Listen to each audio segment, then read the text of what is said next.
بسم اللہ الرحمن الرحیم۔ السلام علیکم دوستو، دنیا میں بہت سے لوگوں کو عجیب و غریب اور حیرت انگیز خصوصیات نصیب ہوئی ہیں۔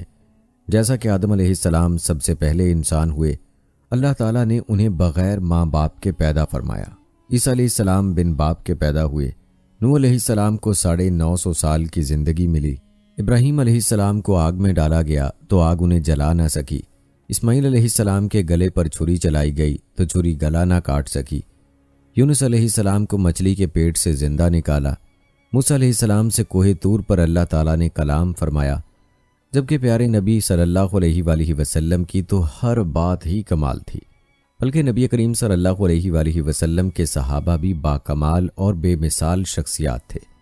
لہٰذا آج کی اس ویڈیو میں ہم رسول اکرم صلی اللہ علیہ وآلہ وسلم کے ایک انتہائی قریبی ساتھی اور صحابی رسول حضرت ابو بکر صدیق رضی اللہ تعالی عنہ کی زندگی کے مختلف پہلو اور ان کے حیرت انگیز حالات و واقعات کی تفصیل بیان کریں گے۔ آج کی ویڈیو میں آپ جانیں گے کہ حضرت ابو بکر صدیق رضی اللہ تعالی عنہ کی پیدائش اور قبول اسلام کا دلچسپ واقعہ، بلکہ حضرت ابو بکر صدیق رضی اللہ تعالی عنہ کی ہجرت کے واقعات اور مکی زندگی میں اسلام کے لیے خدمات بھی آپ کو بتائیں گے۔ ویڈیو میں آپ کو یہ بھی بتائیں گے کہ حضرت ابو بکر صدیق رضی اللہ تعالی عنہ نے اپنے والد کو تھپڑ کیوں مارا تھا، اور ویڈیو کے آخر میں ہم آپ کو سب سے بڑے عاشق رسول حضرت ابو بکر صدیق رضی اللہ تعالی عنہ کے دور خلافت اور اس دور میں رونما ہونے والے اہم واقعات بھی آپ کو بتائیں گے۔ تو چلیے چلتے ہیں ویڈیو کی طرف۔ دوستو، ہمارے پیارے نبی حضرت محمد صلی اللہ علیہ وآلہ وسلم کا فرمان ہے کہ اچھی خصلتیں 360 ہیں، اور اللہ جب کسی سے بھلائی کا ارادہ فرماتا ہے تو اس کی ذات میں ایک خصلت پیدا فرما دیتا ہے اور اسی کے سبب اسے جنت میں بھی داخل فرما دیتا ہے۔ یہ سن کر حضرت ابو بکر صدیق رضی اللہ تعالی عنہ نے عرض کیا، یا رسول اللہ صلی اللہ علیہ وآلہ وسلم، کیا میرے اندر بھی ان میں سے کوئی خصلت موجود ہے؟ تو حضور نبی اکرم صلی اللہ علیہ وآلہ وسلم نے ارشاد فرمایا، اے ابو بکر، تمہارے اندر تو یہ ساری خصلتیں موجود ہیں۔ پھر حضور صلی اللہ علیہ وآلہ وسلم نے ایک موقع پر فرمایا کہ کسی کا میرے اوپر کوئی ایسا احسان نہیں جسے میں نے چکا نہ دیا ہو سوائے ابو بکر کے، کیونکہ اس کا میرے اوپر اتنا بڑا احسان ہے کہ جس کا پورا بدلہ قیامت کے دن انہیں اللہ ہی دے گا۔ دوستو، حضرت ابو بکر صدیق رضی اللہ تعالی عنہ کا اسلامی اسم گرامی عبداللہ، کنیت ابو بکر اور لقب صدیق اور عتیق ہیں۔ آپ کے والد کا نام عثمان اور کنیت ابو قحافہ ہے۔ والدہ کا نام سلمہ اور کنیت ام الخیر ہے۔ آپ کا تعلق قبیلہ قریش کی شاخ بنو تمیم سے ہے۔ عہد جاہلیت میں آپ کا نام عبد الکعبہ تھا، جو حضور صلی اللہ علیہ وآلہ وسلم نے بدل کر عبداللہ رکھ دیا تھا۔ حضرت ابو بکر صدیق رضی اللہ تعالی عنہ کی پیدائش عام الفیل سے 2 سال 6 ماہ بعد اور ہجرت نبوی سے 50 سال 6 ماہ پہلے بمطابق 573 عیسوی مکہ میں ہوئی۔ حضرت ابو بکر رضی اللہ تعالی عنہ پیغمبر اسلام محمد صلی اللہ علیہ وآلہ وسلم سے 2 سال 6 ماہ چھوٹے تھے۔ حضرت سیدنا ابو بکر صدیق رضی اللہ تعالی عنہ نے مرد حضرات میں سب سے پہلے اسلام قبول فرمایا ہے، جبکہ خواتین میں حضرت خدیجہ الکبریٰ رضی اللہ تعالی عنہا مشرف با اسلام ہوئیں۔ حضرت صدیق اکبر رضی اللہ تعالی عنہ نے دین اسلام کی اشاعت میں سب سے پہلے اپنا مال خرچ کرنے کی سعادت حاصل کی۔ اسلام قبول کرنے کے موقع پر آپ کے پاس 40,000 اشرفیاں تھیں۔ آپ نے وہ سب کے سب راہ خدا میں خرچ کر ڈالیں۔ ایک مرتبہ جبرائیل امین حضور اکرم صلی اللہ علیہ وآلہ وسلم کی خدمت میں حاضر تھے کہ حضرت ابو بکر صدیق رضی اللہ تعالی عنہ کا قریب سے گزر ہوا۔ حضرت جبرائیل علیہ السلام نے عرض کیا، یا رسول اللہ صلی اللہ علیہ وآلہ وسلم، وہ ابو قحافہ کے صاحبزادے ہیں۔ حضور صلی اللہ علیہ وآلہ وسلم نے فرمایا، تم آسمان میں رہنے والے بھی انہیں پہچانتے ہو؟ جبرائیل امین نے عرض کی، قسم اس ذات کی جس نے آپ کو حق و رسالت کے ساتھ مبعوث فرمایا۔ حضرت ابو بکر رضی اللہ تعالی عنہ کا زمین کی نسبت آسمانوں پر زیادہ شہرہ ہے، وہاں ان کا نام حلیم ہے۔ حضرت ابو بکر صدیق رضی اللہ تعالی عنہ کی کنیت ابو بکر کے بارے میں منقول ہے کہ چونکہ آپ اعلیٰ خصلتوں کے مالک تھے، اس لیے آپ ابو بکر کے نام سے مشہور ہوئے، جو بعد ازاں آپ کی کنیت ٹھہری۔ آپ کے لقب صدیق کی وجہ تسمیہ یہ ہے کہ واقعہ معراج کے بعد قریش مکہ کو حضور صلی اللہ علیہ وآلہ وسلم نے اپنی معراج سے آگاہ فرمایا تو انہوں نے آپ صلی اللہ علیہ وآلہ وسلم کی تکذیب کی، جب حضرت ابو بکر صدیق رضی اللہ تعالی عنہ کو واقعہ معراج کے بارے میں پتہ چلا تو حضرت ابو بکر رضی اللہ تعالی عنہ نے فرمایا، میں معراج پر جانے کی تصدیق کرتا ہوں۔ لہٰذا حضور صلی اللہ علیہ وآلہ وسلم نے حضرت ابو بکر صدیق رضی اللہ تعالی عنہ کی اس تصدیق کی وجہ سے آپ کو صدیق کا لقب عطا فرمایا۔ دوستو، آپ کا لقب عتیق بھی تھا، جس کی نسبت حضرت سیدہ عائشہ صدیقہ رضی اللہ تعالی عنہا سے روایت ہے کہ میں ایک دن اپنے گھر میں تھی، رسول اللہ صلی اللہ علیہ وآلہ وسلم اور صحابہ کرام رضوان اللہ اجمعین صحن میں تشریف فرما تھے۔ اچانک میرے والد گرامی حضرت سیدنا ابو بکر صدیق رضی اللہ تعالی عنہ تشریف لے آئے تو حضور نبی کریم صلی اللہ علیہ وآلہ وسلم نے ان کی طرف دیکھ کر اپنے اصحاب سے ارشاد فرمایا، جو دوزخ سے آزاد شخص کو دیکھنا چاہے وہ ابو بکر کو دیکھ لے۔ دوستو، حضرت ابو بکر رضی اللہ تعالی عنہ کے والد اور والدہ دونوں کی جانب سے حضور صلی اللہ علیہ وآلہ وسلم سے سلسلہ نسب 7ویں پشت میں مل جاتا ہے، کیونکہ آپ کے والدین آپس میں امزاد تھے۔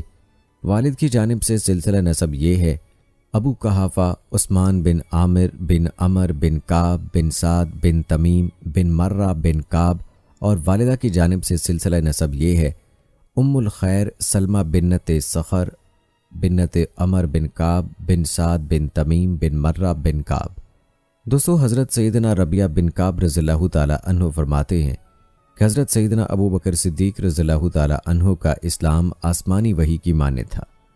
وہ اس طرح کہ آپ ملک شام تجارت کے لیے گئے ہوئے تھے، وہاں آپ نے ایک خواب دیکھا جو بحیرہ نامی راہب کو سنایا۔ اس نے آپ سے پوچھا، تم کہاں سے آئے ہو؟ فرمایا، مکہ سے۔ اس نے پھر پوچھا، کون سے قبیلے سے تعلق رکھتے ہو؟ فرمایا، قریش سے۔ پوچھا، کیا کرتے ہو؟ فرمایا، تاجر ہوں۔ وہ راہب کہنے لگا، اگر اللہ تعالیٰ نے تمہارے خواب کو سچا فرما دیا تو وہ تمہاری قوم میں ہی ایک نبی مبعوث فرمائے گا، اس کی حیات میں تم اس کے وزیر ہوگے اور وصال کے بعد اس کے جانشین۔ عام حالات میں حضرت سیدنا ابو بکر صدیق رضی اللہ تعالی عنہ نہایت ہی نرم مزاج تھے۔ ایسے معلوم ہوتا تھا کہ سختی، خفگی اور غصے سے تو آشنا ہی نہیں ہے۔ دھیمے انداز میں آہستہ آہستہ بات کرتے، مگر اسلام کے معاملے میں انتہائی غیرت مند اور بہت سخت تھے۔ مدینہ منورہ کے یہودیوں اور منافقوں کی طنز یا باتوں پر تو آپ رضی اللہ تعالی عنہ شدید غصے میں آتے ہی تھے، مگر اگر کبھی اپنے قریبی رشتہ داروں کی طرف سے بھی انہیں آقا صلی اللہ علیہ وآلہ وسلم کی بارگاہ میں بے ادبی کا ہلکا سا بھی شائبہ ہوتا تو اس پر سخت رد عمل کا اظہار فرماتے۔ حضرت سیدنا ابو بکر صدیق رضی اللہ تعالی عنہ کے والد ابو قحافہ نے قبول اسلام سے پہلے ایک بار آپ صلی اللہ علیہ وآلہ وسلم کی شان میں نازیبا کلمات کہہ دیے، بلکہ امام قرطبی رحمۃ اللہ علیہ فرماتے ہیں، حضرت ابو بکر صدیق رضی اللہ تعالی عنہ کے والد ابو قحافہ نے جب کلمہ نہیں پڑھا تھا، یہ اس وقت کی بات ہے کہ ابو قحافہ نے رسول اللہ صلی اللہ علیہ وآلہ وسلم کو گالی دی۔ حضرت ابو بکر صدیق رضی اللہ تعالی عنہ اپنے باپ کی اس ناپاک جسارت کو برداشت نہ کر سکے اور اپنے والد کو تھپڑ مار دیا، جس سے وہ منہ کے بل گر گئے۔ حضرت صدیق اکبر رضی اللہ تعالی عنہ فوراً بارگاہ مصطفیٰ میں حاضر خدمت ہوئے اور عرض کی، یا رسول اللہ صلی اللہ علیہ وآلہ وسلم، میرے والد نے اس طرح آپ کو گالی دی اور میں نے اسے تھپڑ مار دیا۔ رحمت للعالمین نے ارشاد فرمایا، اے صدیق، واقعی تو نے ایسا کیا؟ عرض کی، جی ہاں یا رسول اللہ صلی اللہ علیہ وآلہ وسلم۔ آپ نے ارشاد فرمایا، اے ابو بکر، آئندہ ایسا نہ کرنا۔ صدیق اکبر رضی اللہ تعالی عنہ نے محبت حبیب کبریا سے سرشار ہو کر جواب دیا، قسم ہے اس ذات کی جس نے آپ کو برحق نبی بنا کر بھیجا، میرے پاس تلوار ہوتی تو آپ کی ناموس پر حملہ کرنے کی وجہ سے اپنے باپ کو قتل کر دیتا۔ حضرت ابو بکر صدیق رضی اللہ تعالی عنہ کے والد ابو قحافہ فتح مکہ تک نہایت استقلال کے ساتھ اپنے آبائی مذہب پر قائم رہے۔ فتح مکہ کے بعد جب رسول اللہ صلی اللہ علیہ وآلہ وسلم مسجد میں تشریف فرما تھے، وہ اپنے فرزند سعید حضرت ابو بکر صدیق رضی اللہ تعالی عنہ کے ساتھ بارگاہ نبوت میں حاضر ہوئے۔ حضور صلی اللہ علیہ وآلہ وسلم نے ان کے ذوف پیری کو دیکھ کر فرمایا کہ انہیں کیوں تکلیف دی، میں خود ان کے پاس پہنچ جاتا۔ اس کے بعد آپ صلی اللہ علیہ وآلہ وسلم نے نہایت شفقت سے ان کے سینے پر ہاتھ پھیرا اور کلمات طیبہ تلقین کر کے مشرف با اسلام فرمایا۔ حضرت ابو بکر صدیق رضی اللہ تعالی عنہ کے والد حضرت ابو قحافہ رضی اللہ تعالی عنہ نے بڑی عمر پائی۔ حضور صلی اللہ علیہ وآلہ وسلم کے بعد اپنے فرزند ارجمند حضرت ابو بکر صدیق رضی اللہ تعالیٰ عنہ کے بعد بھی کچھ دنوں تک زندہ رہے۔ آخر عمر میں بہت ضعیف ہو گئے تھے، آنکھوں کی بصارت جاتی رہی تھی۔ 14 ہجری میں 97 برس کی عمر میں وفات پائی۔ آپ کی والدہ بھی مسلمان ہو کر فوت ہوئیں، بلکہ حضرت سیدنا ابو بکر صدیق رضی اللہ تعالیٰ عنہ کے گھرانے کو ایک ایسا شرف حاصل ہے جو اس گھرانے کے علاوہ کسی اور مسلمان گھرانے کو حاصل نہیں ہوا۔ حضرت ابو بکر صدیق رضی اللہ تعالیٰ عنہ خود بھی صحابی، ان کے والد حضرت ابو قحافہ رضی اللہ تعالیٰ عنہ بھی صحابی، آپ کے تینوں بیٹے حضرت عبداللہ، حضرت عبد الرحمن اور حضرت محمد بن ابی بکر رضی اللہ تعالیٰ عنہ بھی صحابی، آپ رضی اللہ تعالیٰ عنہ کے پوتے بھی صحابی، آپ کی بیٹیاں حضرت سیدہ عائشہ صدیقہ رضی اللہ تعالیٰ عنہا، حضرت سیدہ اسماء رضی اللہ تعالیٰ عنہا اور حضرت سیدہ ام کلثوم بنت ابی بکر بھی صحابیات اور آپ کے نواسے بھی صحابی ہوئے۔ دوستو، جیسا کہ عرب میں لکھنے پڑھنے کا رواج نہ تھا اور بحیثیت مجموعی عرب ایک ان پڑھ قوم تھے، البتہ خاص لوگ پڑھنا لکھنا جانتے تھے اور سیدنا ابو بکر صدیق رضی اللہ تعالیٰ عنہ ان میں سے ایک تھے۔ قیاس یہ ہے کہ حضرت ابو قحافہ رضی اللہ تعالیٰ عنہ نے اپنے فرزند کی تعلیم و تربیت پر خاص توجہ دی۔ اس طرح آپ صرف نہ پڑھنا لکھنا جان گئے بلکہ شرفاء کے دوسرے اچھے مشاغل میں بھی آپ کو دسترس حاصل ہو گئی، مثلا لڑنے کا ڈھنگ، ہتھیاروں کا استعمال، شعر گوئی اور شعر فہمی، تجارت وغیرہ۔ گھر میں دولت کی ریل پیل تھی، لیکن آپ عیش و عشرت اور شراب خوری جیسے بری عادات سے ہمیشہ دور رہے۔